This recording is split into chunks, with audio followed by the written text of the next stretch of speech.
Hello दोस्तों, स्वागत है आप सभी का आपके चैनल बैंगरो में। दोस्तों, रेलवे रिक्रूटमेंट सेल ने ईस्टर्न सेंट्रल रेलवे यानी पूर्व मध्य रेल के लिए अप्रेंटिसशिप पदों पर आवेदन जारी किया है। इस आवेदन की तमाम छोटी और बड़ी बातों पर आज की इस वीडियो में हम नजर डालेंगे। उससे पहले अगर आपने हमारे चैनल को अभी तक सब्सक्राइब नहीं किया है तो जल्दी से सब्सक्राइब कर लीजिए और बेल आइकन को दबाकर नोटिफिकेशन बेल ऑन कर लीजिए। चलिए, बहुत ज़्यादा आपको समय न लेते हुए हम इस वीडियो की शुरुआत करते हैं। सबसे पहले आपके सामने देख सकते हैं ये जो नोटिफिकेशन जारी किया गया है वही नोटिफिकेशन आपके सामने है और इसमें देख सकते हैं कि जो आवेदन ऑनलाइन आवेदन खुलने की तिथि है वो मतलब स्टार्ट हो गया है, 10 नवंबर से स्टार्ट हो गया है और इसकी जो आखिरी तिथि है वो है 9 दिसंबर 2023 शाम के 5 बजे तक। इससे पहले आप अपना आवेदन हर हालत में ऑनलाइन आप प्रस्तुत कर दें। ठीक है, चलिए नीचे देखते हैं और इसमें क्या क्या चीज़ें हैं।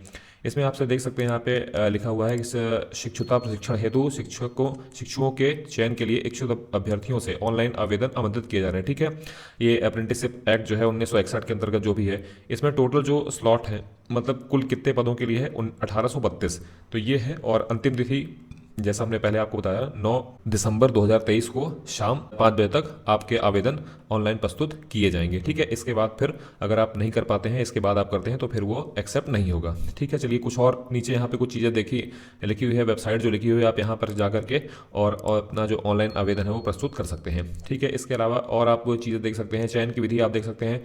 चयन इस अधिसूचना के अंतर्गत किसी खास मंडल यूनिट के हेतु आवेदन करने वाले अभ्यर्थियों के लिए बनाई गई योग्यता सूची के आधार पर होगा। ठीक है, जो उन्होंने एक मेरिट लिस्ट बनाई है, जो क्राइटेरिया बनाया गया है उसी के अकॉर्डिंग आपको इसमें सिलेक्शन दिया जाएगा। योग्यता सूची मैट्रिक, कम से कम आपके मैट्रिक में 50% अंक होने चाहिए और एवं आईटीआई परीक्षा में अभ्यर्थी द्वारा प्राप्त किए गए अंकों को लेकर दोनों को बराबर महत्व देते हुए तैयार की जाएगी। तो आपके जो अंक रहेंगे मैट्रिक के और जो आपके आईटीआई में नंबर हैं उसके अकॉर्डिंग जो दोनों को कंबाइन करके और जो मेरिट लिस्ट है वो तैयार की जाएगी। तो उम्मीद है कि आपको ये चीज़ क्लियर हुई। कुछ और चीज़ें हम देख लेते हैं। मैट्रिक में प्राप्त अंकों की प्रतिशतता की गणना करने के लिए अभ्यर्थियों द्वारा सभी विषयों में प्राप्त किए अंकों की गणना की जाएगी, न कि किसी विषय अथवा विषय समूह के अंकों के आधार पर। मतलब जितने भी आपके सब्जेक्ट हैं सभी के अंकों की गणना की जाएगी, उसके बाद ही जो मेरिट लिस्ट है वो तैयार की जाएगी। यहाँ पे और एक और चीज़ आप देख लीजिए जो महत्वपूर्ण है। दो अभ्यर्थियों के समान अंक होने की स्थिति में अधिक उम्र वाले अभ्यर्थी को प्राथमिकता दी जाएगी। मतलब अगर किन्हीं दो अभ्यर्थियों का एक समान अंक है और किसी की उम्र 18 वर्ष है, किसी की उम्र है 20 से 21 वर्ष है, तो 21 वर्ष वाले को ज़्यादा प्राथमिकता दी जाएगी। यदि जन्म तिथि भी समान हो, अगर मान लीजिए दोनों 18 साल के हों या दोनों 21 साल के हों, तो मैट्रिक परीक्षा से पहले उत्तीर्ण हुए अभ्यर्थी को प्रथम के रूप में विचार किया जाएगा। ठीक है, आप यहाँ पे देख सकते हैं जो पहले उत्तीर्ण हुआ है उसको ज़्यादा प्राथमिकता दी जाएगी। चलिए अब आगे देखते हैं। इसमें आप यहाँ पे देख सकते हैं शिक्षुता प्रशिक्षण हेतु अंतिम रूप से सूचीबद्ध अभ्यर्थियों की पात्रता का मूल्यांकन मूल दस्तावेजों के सत्यापन, मतलब जो आपका डॉक्यूमेंट वेरिफिकेशन है और जो मेडिकल होगा उसमें योग्य पाए जाने के आधार पर ही आपका अंतिम चयन होगा।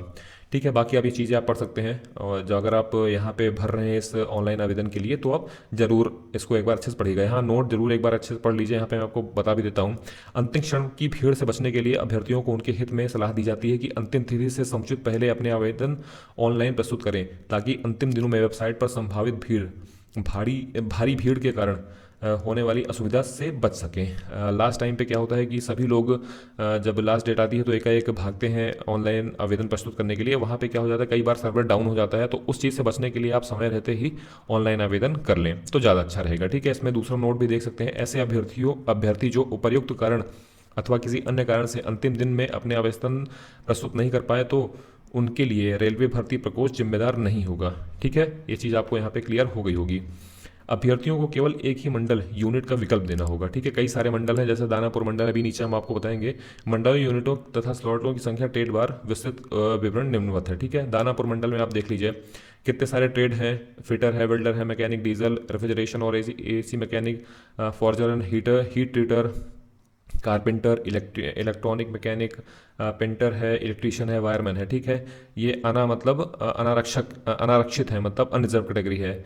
आपिव है, अजाजा है, मतलब ST SC EWS यानी इकोनॉमिक वीकर सेक्शन, और यहाँ पे OBC है। टोटल आप देख सकते हैं तो दानापुर मंडल में 675 पद आरक्षित किए गए हैं, मतलब सृजित किए गए हैं। धनबाद मंडल में देख लीजिए 156 पद हैं, सेम चीज़ वैसी है। इधर पे आपके ट्रेड दिए गए हैं और इधर आपके कैटेगरी वाइज इनका डिवाइड किया गया है। ठीक है, DDU मंडल देख लेते हैं। DDU मंडल दीनदयाल उपाध्याय जंक्शन, पहले इसका नाम शायद मुगलसराय था, बिल्कुल। तो यहाँ पे आप देख सकते हैं, यहाँ पे 518 पद हैं और आप इधर जो ट्रेड हैं या विषय हैं वो देख सकते हैं और इधर आपका कैटेगरी वाइज उसको डिवाइड किया गया है। सोनपुर मंडल में देख सकते हैं टोटल 47 पद हैं। इसके अलावा समस्तीपुर मंडल में देख सकते हैं 81 पद है।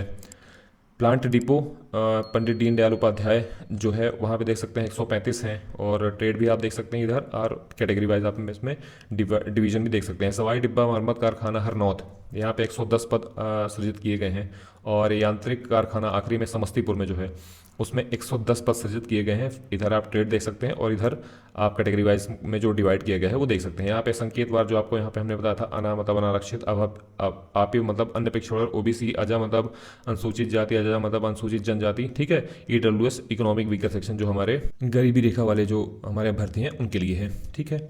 अब यहाँ पे बाकी आप नोट में जो चीज़ें हैं वो पढ़ सकते हैं कि किन के लिए आरक्षण, जैसे निर्धारित ट्रेडों में दिव्यांग जन जो हमारे हैं, श्रवण विकलांगता, दृष्टि विकलांग, अस्थि विकलांग के लिए 4% आरक्षण दिया जाएगा। पूर्व सैनिक या उनके बच्चे एवं सशस्त्र बल कार्मिकों के बच्चों के लिए 3% की सीमा तक आरक्षण है, ठीक है। दिव्यांगजनों एवं पूर्व सैनिकों हेतु स्लॉट पृथक नहीं है बल्कि यह स्लॉटों की कुल संख्या में शामिल है, ठीक है। ये चीज़ आपको क्लियर होगी। आर्थिक रूप से जो कमजोर हैं ईडब्ल्यूएस वाले जो हैं उम्मीदवार जो सामान्य अनारक्षित श्रेणी के हैं उनके लिए 10% आरक्षण होगा, ठीक है। जब आप इसका सर्टिफिकेट लगाएंगे तो उस पे आपको 10% का जो आरक्षण है वो दिया जाएगा। बाकी चीज़ आप यहाँ पे पढ़ लीजिएगा। कुछ हम मेन चीज़ें जो है वो आपको बताते चलते हैं। पात्रता की शर्तें, जो कम से कम मतलब जो एज लिमिट है वो देखिए 1/1/2023 को कम से कम आपकी उम्र 15 वर्ष होनी चाहिए और इसी डेट को 24 वर्ष से अधिक नहीं होनी चाहिए, ठीक है। इसमें हम देख लेते हैं कि जो एज रिलैक्सेशन है वो कैसे दिया गया है। तो ST/SC के जो समुदाय से संबंधित अभ्यर्थियों के लिए 5 वर्ष तक का दिया गया है। OBC के समुदाय से संबंधित अभ्यर्थियों के लिए 3 वर्षों का है। दिव्यांगजनों जो PWD person with benchmark disability उनके लिए अनारक्षित समुदाय से जो है उनके लिए 10 वर्ष है, ठीक है। अन्य पिछड़ा वर्ग के लिए 13 वर्ष है। ST/SC के लिए 15 वर्ष की आयु में छूट दी गई है। पूर्व सैनिकों के लिए आयु में छूट कुल सैन्य सेवा अवधि के साथ 3 वर्षों तक होगी बशर्ते कि कम से कम 6 माह की नियमित सेवा पूरी कर ली हो, ठीक है। तो ये था पूर्व सैनिकों के लिए। बाकी आप यहाँ पे नीचे पढ़ सकते हैं हम और जो मेन चीज़ें हैं वो हम देखते हैं। बाकी ईडब्ल्यूएस को भी बताया गया है कि कैसे उसको डिफाइन किया गया है, तो वो चीज़ आप यहाँ पे पढ़ सकते हैं, ठीक है। इसी तरह आप यहाँ पे देखिए पूर्व सैनिक जो है उनके लिए भी ये पूरा दिया गया है, एकदम डिटेल में दिया गया है, अच्छे से देख सकते हैं।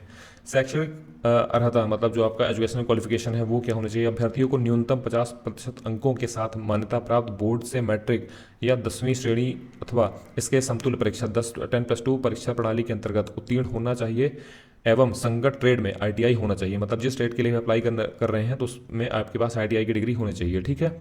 आप बाकी यहाँ पे चीज़ें देख सकते हैं। जो आपकी फ़ीस लगनी है वो टोटल 100 रुपये लगनी है और आपको ये कैसे करना है। शुल्क ऑनलाइन भुगतान निम्नानुसार ऑनलाइन आवेदन प्रक्रिया के भाग के रूप में पेमेंट गेटवे के माध्यम से करना होगा, ठीक है। इस वेबसाइट में जाकर के जब करेंगे अप्लाई तो उसके बाद आपको यहीं पर सारी चीज़ें मिल जाएगी, ठीक है।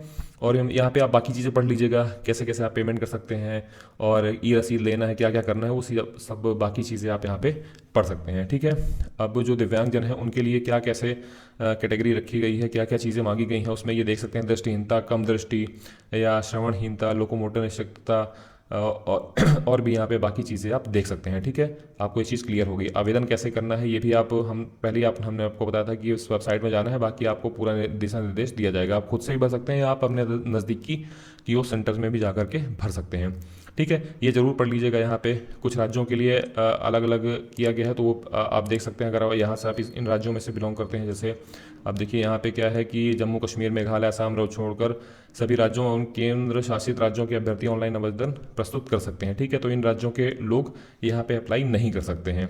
चलिए इसके बाद और कुछ हम लोग नीचे देख लेते हैं। बाकी सब चीज़ें आपको पढ़नी है एक बार। अगर आप ऑनलाइन आवेदन भर रहे हैं तो आप इसको एक बार ज़रूर पढ़िएगा, ठीक है।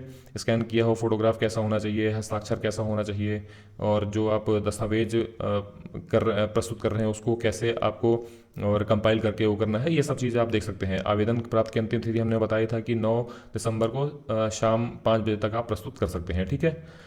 तो लगभग हमने सारी चीज़ें आपको बता दी हैं और जब आप अगर भर रहे होंगे तो आप एक बार इस नोटिफिकेशन को ज़रूर और ध्यान से अच्छे से पढ़िएगा। इस नोटिफिकेशन की लिंक मैं आपको डिस्क्रिप्शन बॉक्स में दे दूंगा, वहाँ जाके आपको अगर भर रहे हैं तो आप एक बार अच्छे से ज़रूर पढ़िएगा।